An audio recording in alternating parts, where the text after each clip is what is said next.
guys, welcome back to the WODdoc Project 365, episode 644. Today what we're doing is talking a little bit about rowing technique. Now, this element of rowing technique is something I've personally been working on, so I figured I might as well share it with you guys as well. If I'm having trouble with it, maybe there's some people out there that are also having trouble and they can benefit from this episode. When we start to row, we're always taught to keep our body, our torso, in a good position. So our hips, all right, act as the hinge point, and our torso and legs work independently. However, when I get tired, I imagine when many other people also get tired, what they tend to do is they tend to start to reach.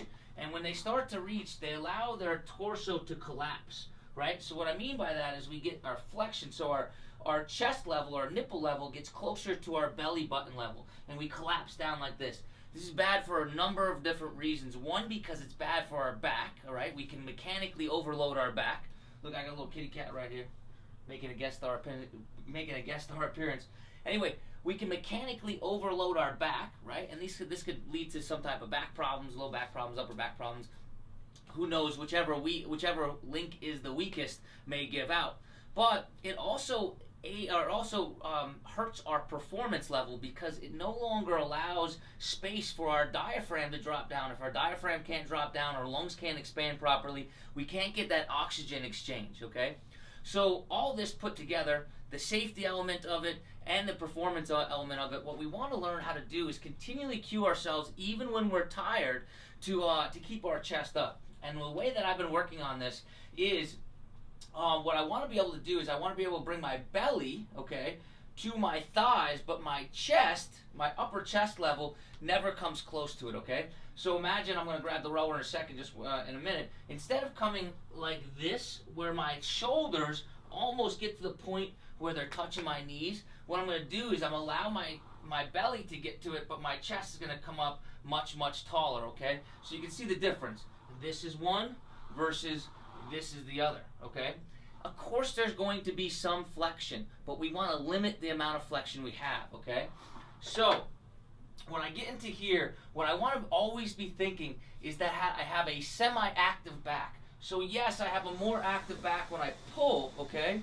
But when I get down to the end, I want to make sure that I'm still consciously thinking about staying semi-active throughout here, instead of allowing everything to collapse, okay? So my thought process is, once I finish my stroke, on my recovery, my belly folds over, okay, I get that good hip hinge, hits my thighs, my chest stays up, and I pull. Belly to thighs, pull. Belly to thighs, pull. Okay? One final thought to get you to stay a little bit more tall, okay, is a simple reposition of the display monitor could bring your eye level up, okay? If we can bring our eye level up, our head goes where our eyes go, where our head goes where our eyes are, and our body goes where our head is. I think I got that right, okay? So if I can bring my eye level up, I can bring my head up, and I can get my chest up, okay? It's just a little cue that some of the other rowers out there that are much better than myself have given me, so I figured I'd pass it along. So, tip number one is to get our belly to our thighs, but keep our chest nice and high.